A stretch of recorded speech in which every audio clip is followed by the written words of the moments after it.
Zdravím, chci vrátit tu hru. Promiň, kámo, ale koupil jsi použitou hru. Ale je to rozbité. Ani to nefunguje. Vážně, zkuste to.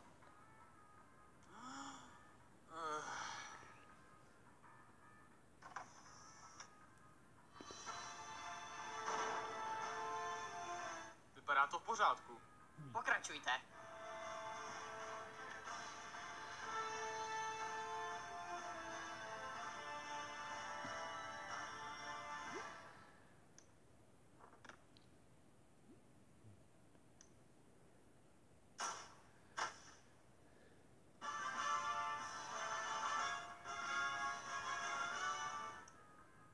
Tak, co je za problém? Co? Co je za problém? To není žádná hra.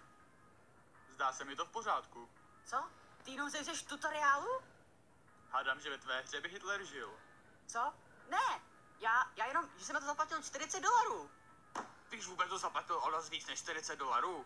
Kdo asi? Většina Evropy. Židé, američtí vojáci, kteří položili svoji vlastní... Podívejte, já nechci mít problém. Já jenom očekávám, že když si koupím hru, tak, že bude... Chci zabíjet Židy. Naprosto to chápu. Ale ne, já jen chci své peníze zpátky. No tak. Dobře, můžu to aspoň vyměnit? Jo, můžete. Dobře. A za co to můžu vyměnit? Za cokoliv v regálu použitých her.